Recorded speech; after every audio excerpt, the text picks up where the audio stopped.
ሰላም ሁላችሁም፣ እኔ ሚልጌች ነኝ። ወደ ቻናላችን እንኳን በደህና መጣችሁ። ዛሬም እጅግ የሚያስደስቱና የሚያነጋግሩ የዝውውር ዜናዎችን ይዤላችሁ መጥቻለሁ። ስለ ቼልሲ፣ አርሰናል፣ ማንቸስተር ዩናይትድ፣ ሪያል ማድሪድ እንዲሁም ሌሎች ትልቅ ክለቦች የወጡ አስገራሚ መረጃዎች አሉ። ከነዚህ ውስጥ አንዳንዶቹ በእርግጥ ቢፈጸሙ የዝውውር ገበያውን ሙሉ በሙሉ ሊቀይሩ ይችላሉ። ስለዚህ አንድም ደቂቃ እንኳን እንዳያመልጣችሁ ቪዲዮን እስከ መጨረሻ ተከታተሉ። ቻናሉን ገና ካልተቀላቀላችሁ ሰብስክራይብ ያድርጉ፣ የደወል ምልክቱንም ይጫኑ። ምክንያቱም አንዱም የእግር ኳስ ዜና ቢሆን እንዳያመልጣችሁ ነው። አሁን ደግሞ ሳናዘገይ ወደ ዋና የዝውውር ዜናዎች እንግባ።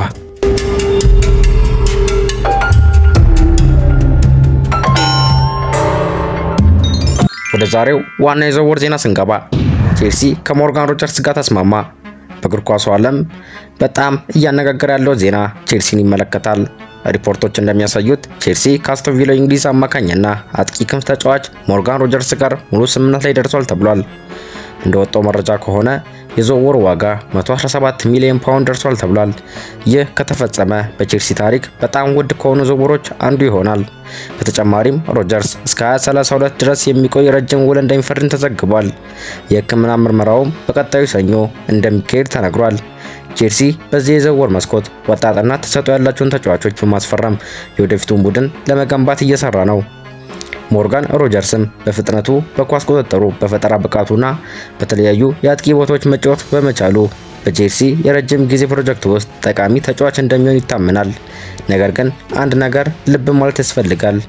ይህ መረጃ በማህበራዊ ሚዲያ በሰፊው ቢሰራጭም እስካሁን በቼልሲም ሆነ በአስቶን ቪላ በይፋ የተረጋገጠ መግለጫ አልወጣም። ስለዚህ እንደ ዝውውር ወሬ መውሰድ ይገባል፣ ኦፊሴላዊ ማረጋገጫ እስኪወጣ ድረስ። እናንተ ምን ትላላችሁ? ቼልሲ ለሞርጋን ሮጀርስ 117 ሚሊዮን ፓውንድ ቢያወጣ ትክክለኛ ውሳኔ ይሆናል ወይስ ይህ ዋጋ ከመጠን በላይ ነው?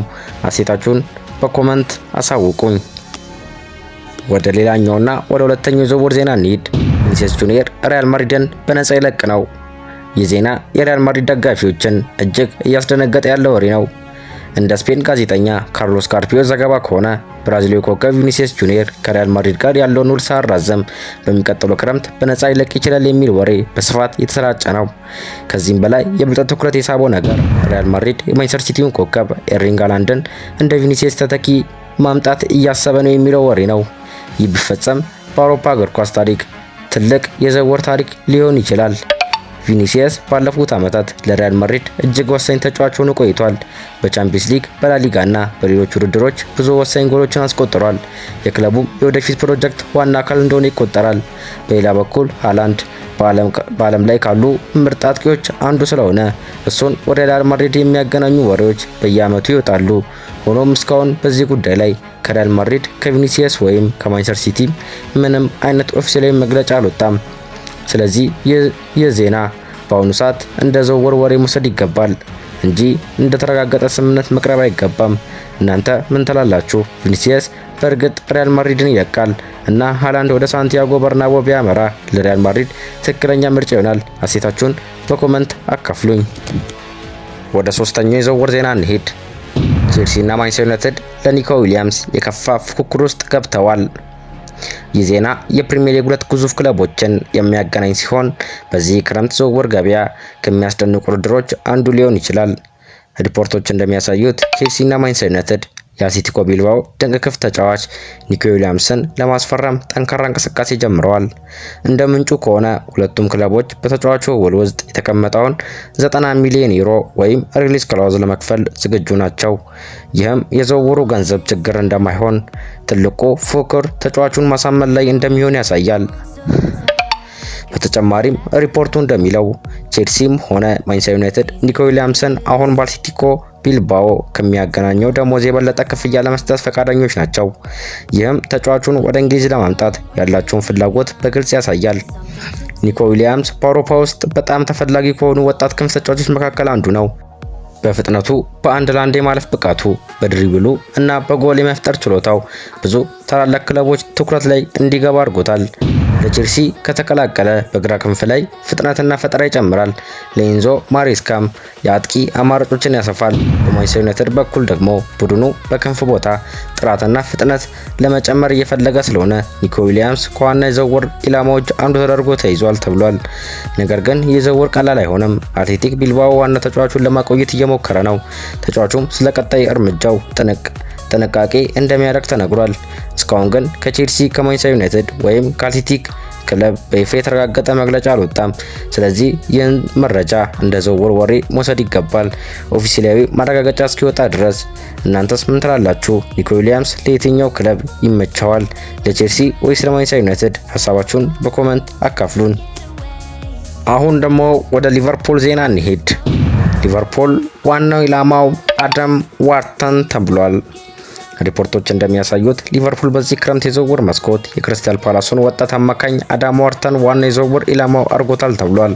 እንደወጡት መረጃዎች ሊቨርፑል ከጆዋው ጎሜዝ ዝውውር በመራቅ ትኩረቱን ወደ አዳም ዋርተን አዙሯል። ነገር ግን ይህን ዝውውር ለማጠናቀቅ ቀላል አይሆንም። ምክንያቱም ክሪስታል ፓላስ ተጫዋቹን ለመልቀቅ ከ100 ሚሊዮን ፓውንድ በላይ እንደሚጠይቅ ተዘግቧል። ዋርተን በወጣትነቱ በመሃል ሜዳ ላይ ያለው ጥራት፣ የኳስ ስርጭትና የጨዋታ ንባቡ ብዙ ክለቦችን አስደንቆ ይገኛል። ሆኖም እስካሁን በዚህ ዝውውር ላይ ከሊቨርፑልም ሆነ ክሪስታል ፓላስ በይፋ የተረጋገጠ መግለጫ አልወጣም። ስለዚህ ይህንን እንደ ዝውውር ወሬ መውሰድ ይገባል። እናንተስ ምን ትላላችሁ? ሊቨርፑል ለአዳም ዋርተን 100 ሚሊዮን ፓውንድ ማውጣት አለበት ወይስ በጣም ከፍተኛ ዋጋ ነው? ሀሳባችሁን በኮመንት አካፍሉን። አሁን ደግሞ ብዙ የማንቸስተር ዩናይትድ ደጋፊዎች ትኩረት የሰጡትን ዜና እንመልከት። ይህም የእንግሊዛዊ ኮከብ ማርከስ ራሽፎርድ የወደፊት ሁኔታን የሚመለከት ነው። ማርከስ ራሽፎርድ በማንቸስተር ዩናይትድ ይቆያል። የራሽፎርድ የወደፊት ሁኔታ የተጠበቀ ነው። እስቲ አንድ ላይ እንመልከት። እንደወጡት ሪፖርቶች ከሆነ ማንቸስተር ዩናይትድ እቅዱ ራሽፎርድን ለቀጣዩ የፕሪ ሲዘን ዝግጅት ወደ ቡድኑ መመለስ ነው ተብሏል። በተለይም አዲሱ አሰልጣኝ ሚካኤል ካሪክ ከሱ ጋር በቀጥታ መስራት እንደሚፈልግ ተገልጿል። ራሽፎርድ ባለፉት ወራት ከማንቸስተር ዩናይትድ ጋር የተለያዩ ውይይት ውስጥ ገብቷል። በተለይም የክለቡ የወደፊት እቅድ፣ የተጫዋቹ ሚናና ቀጣዩ እርምጃው በብዙዎች ዘንድ ጥያቄ ሆኖ ቆይቷል። ነገር ግን ይህ ማለት ራሽፎርድ በቋሚነት እንደሚቆይ ማለት አይደለም። እንደተገለጸው ከአውሮፓ ትልቅ ክለብ በቂ የሆነ ጥያቄ ከቀረበ ዝውውሩ እንደገና ሊታሰብ ይችላል። በተለይም ከቱርክ ክለቦች ጋር የተገናኙ ወሬዎች ቢኖሩም ማንቸስተር ዩናይትድ አሁን ለእነዚህ አማራጮች ትኩረት አልሰጠም የሚል መረጃ ወጥቷል። ማርከስ ራሽፎርድ ከማንቸስተር ዩናይትድ የተገኘ ተጫዋች ሲሆን በክለቡም ውስጥ ከፍተኛ ታሪክ አለው። በፍጥነቱ፣ በጎል ማስቆጠር ችሎታውና በክንፍ ላይ ያለው አደገኝነት ለቡድኑ ትልቅ አስፈላጊ ሆኖ ቆይቷል። አሁን የሚጠበቀው ነገር ካሪክ ከራሽፎርድ ጋር ምን እቅድ እንዳለውና ተጫዋቹ በኦልድ ትራፎርድ የወደፊት ምዕራፉን እንደገና ሊጀምር ይችላል ወይ የሚለው ነው። እስካሁን ግን ራሽፎርድ በይፋ የተሸጠም ሆነ ከማንቸስተር ዩናይትድ የተለየ አይደለም። ስለዚህ የሱ ሁኔታ እስከ ዝውውር መስኮቱ መጨረሻ ድረስ ትኩረት የሚስብ ጉዳይ ሆኖ ይቀጥላል። እናንተስ ምን ትላላችሁ? ማርከስ ራሽፎርድ ማንቸስተር ዩናይትድ መቆየት አለበት ወይስ አዲስ ፈተናን እንፈልግ? ጊዜው ደርሷል። ሀሳባችሁን በኮመንት አሳውቁኝ። አሁንም ከማንቸስተር ዩናይትድ ዜና ሳንወጣ እዛው ማንቸስተር ቤት ብሩኖ ፈርናንዴዝ በ42 ሚሊዮን ዩሮ ይሸጣል ተባለ። ማንቸስተር ዩናይትድ ካፒቴን የወደፊት ሁኔታ አጠራጣሪ ሆኗል። ይህ ዜና የክለቡን ደጋፊዎች በጣም ያስደነገጠ ሲሆን የቡድኑ ካፒቴን ብሩኖ ፈርናንዴዝ በቀጣይ የዝውውር መስኮት የሚኖረውን ሁኔታ ይመለከታል። እንደወጡ ሪፖርቶች ከሆነ ማንቸስተር ዩናይትድ ለብሩኖ ፈርናንዴዝ የሚጠየቀው ዋጋ ወደ 42 ሚሊዮን ፓውንድ ሊሆን ይችላል የሚል መረጃ ወጥቷል። ይህ ዜና ብዙዎችን አስገርሟል። ምክንያቱም ብሩኖ ከተቀላቀለበት ጊዜ ጀምሮ የማንቸስተር ዩናይትድ ዋና ተጫዋችና የቡድኑ መሪ አንዱ ሆኖ ቆይቷል። በ20 ከስፖርቲንግ ሊዝበን ወደ ማንቸስተር ዩናይትድ የመጣው ብሩኖ በመጀመሪያ ጨዋታዎቹ ጀምሮ በፈጠራ ብቃቱ፣ በጎል ማስቆጠርና በአጋሮቹ ላይ ያለው ተጽዕኖ በፍጥነት የደጋፊዎችን ልብ አሸንፏል። ነገር ግን አሁን የክለቡ አዲስ እቅድና የቡድኑ ግንባታ ሂደት የተለያዩ ውሳኔዎች ሊያስከትል ይችላል። በተለይም ክለቡ በወጣት ተጫዋቾች ላይ ትኩረት እያደረገ ስለሆነ አንዳንድ ሽያጮች ሊወሩ ይችላሉ የሚል ግምት አለ። በሌላ በኩል የቱርኩ ግዙፍ ክለብ ጋላታሳራይ ብሩኖን ለማስፈረም ፍላጎት እንዳለው ተገልጿል። የክለቡ ዓላማ እንደሆነም ከፍተኛ ልምድ ያለውን አማካኝ ወደ ቡድኑ ማምጣት ነው። ሆኖም የቡድኑ ደሞዝ ፍላጎት ለጋላታሳራይ ትልቅ እንቅፋት ሊሆን ይችላል። ተጫዋቹ በማንቸስተር ዩናይትድ ያለውን ከፍተኛ የገንዘብ ደረጃ ለመጠበቅ እንደሚፈልግ የሚገልጹ ወሬዎች አሉ። ነገር ግን አንድ ነገር ግልጽ ነው፣ ብሩኖ ፈርናንዴዝ ከማንቸስተር ዩናይትድ ጋር ያለው ግንኙነት ገና አልተቋረጠም። እስካሁን ከክለቡም ሆነ ተጫዋቹ ስለማወያየት ኦፊሴላዊ መግለጫ አልወጣም። ስለዚህ ይህን ዜና እንደ ዝውውር ወሬ መውሰድ ይገባል። ብሩኖ በእውነት ከኦልድ ትራፎርድ ይለያል ወይስ በአዲሱ የማንቸስተር ዩናይትድ ፕሮጀክት ውስጥ ዋና ሰው ሆኖ ይቀጥላል የሚለው ጥያቄ እስካሁን ክፍት ነው። እናንተስ ምን ትላላችሁ? ማንቸስተር ዩናይትድ ብሩኖ ፈርናንዴዝ መሸጥ አለበት ወይስ ካፒቴኑ በቡድኑ ውስጥ መቆየት አለበት? ሀሳባችሁን በኮሜንት አካፍሉን። አሁን ደግሞ ወደ ሪያል ማድሪድ የተገናኘውን አስደናቂ ዜና እንሂድ። ሚካኤል ኦሊሴ ወደ ሪያል ማድሪድ መሄድ ይፈልጋል ተባለ። የባየር ሙኒክ ክንፍ ተጫዋች ሚካኤል ኦሊሴ በዚህ የዝውውር መስኮት የሪያል ማድሪድ ፍላጎት ውስጥ ገብቷል የሚል ወሬ ወጥቷል። እንደ ጀርመኑ ምንጭ ቢልድ ዘገባ ከሆነ ኦሊሴ ለፈረንሳይ ብሔራዊ ቡድን አጋሮቹ ወደ ሪያል ማድሪድ መቀላቀል እንደሚፈልግ ገልጿል የሚል መረጃ ተሰራጭቷል።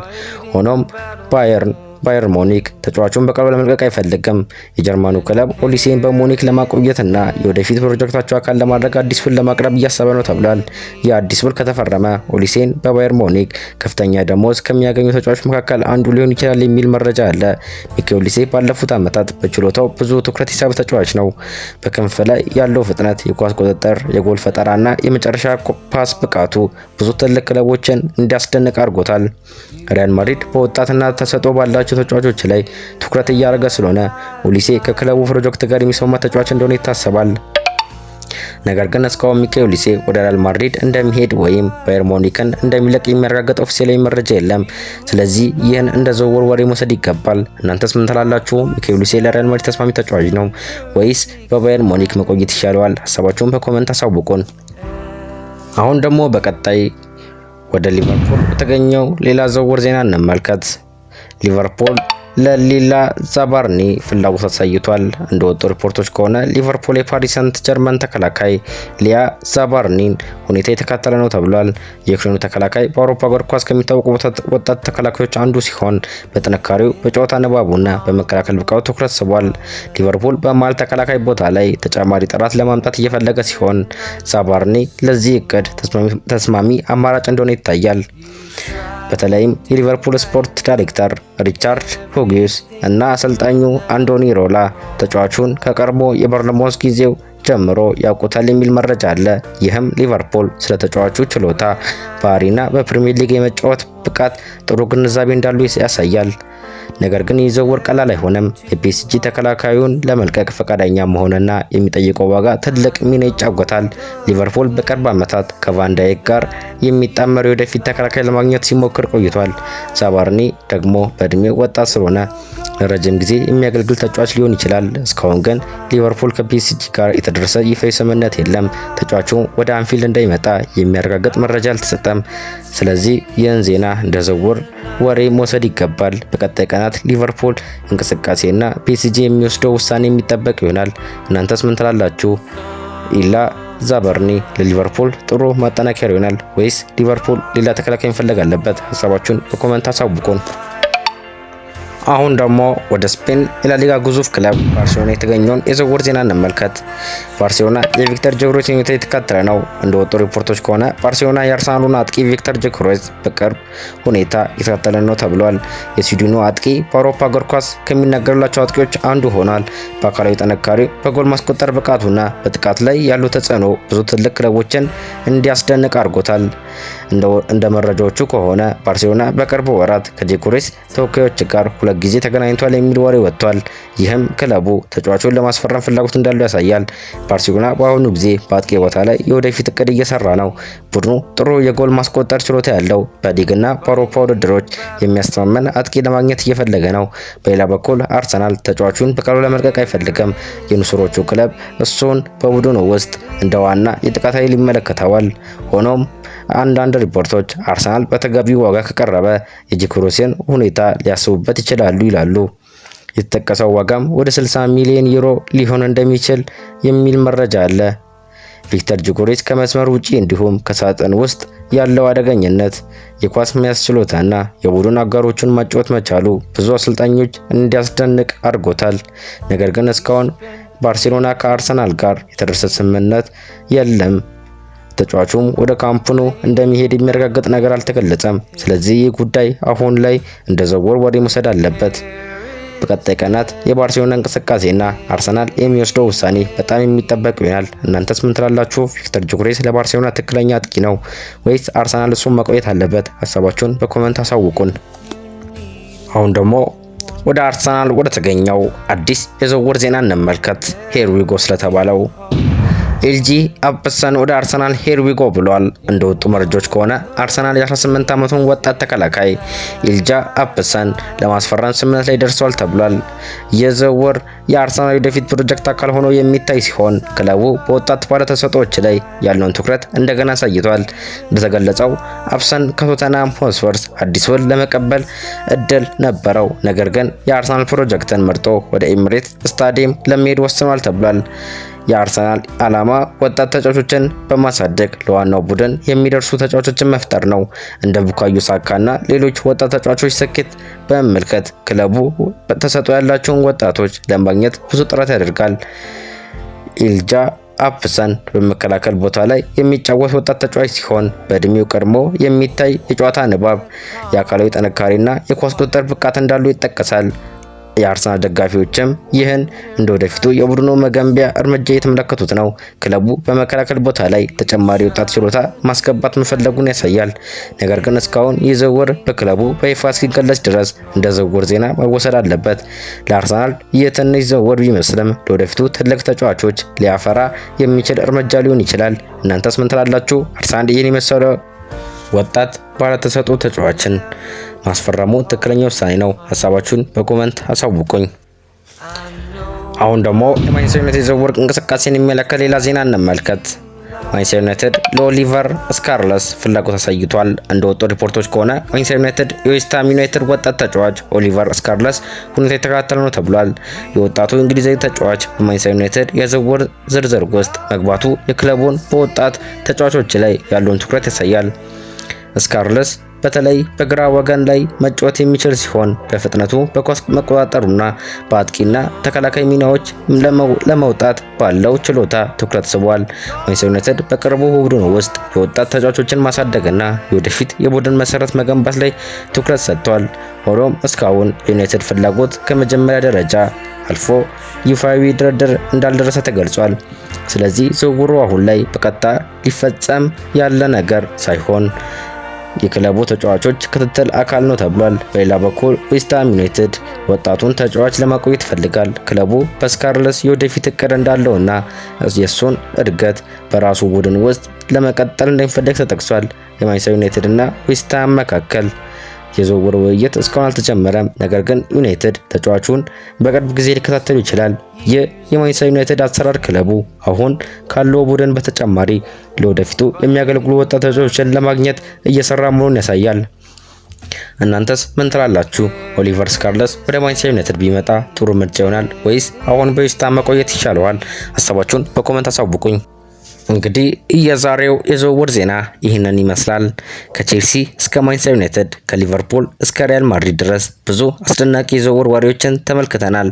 እንደ ሞርጋን ሮጀርስ ያሉ ትልቅ ዝውውሮች፣ የቪኒሲየስ ጁኒየር የወደፊት ጉዳይ፣ የራሽፎርድ እና ብሩኖ ፈርናንዴስ ሁኔታዎች እስከ ወጣት ባለተሰጥኦዎች ድረስ ብዙ ነገሮች የተጠበቁ ናቸው። እነዚህን ሁሉ የእግር ኳስ ዜናዎች በፍጥነትና በቀላል አቀራረብ ለማግኘት ቻናላችንን ሰብስክራይብ ማድረግ አትርሱ። እንዲሁም የዛሬውን ዜና ምን እንደወዳችሁና የትኛው ዝውውር ይፈጸማል ብላችሁ እንደምታስቡ በኮሜንት አሳውቁኝ። እኔ ሚሊግች ነኝ። ሁሌም የዓለም እግር ኳስ ዜናዎችን ወደ እናንተ ለማቅረብ እመለሳለሁ። እስከሚቀጥለው ቪዲዮ ድረስ ደህና ሁኑልኝ።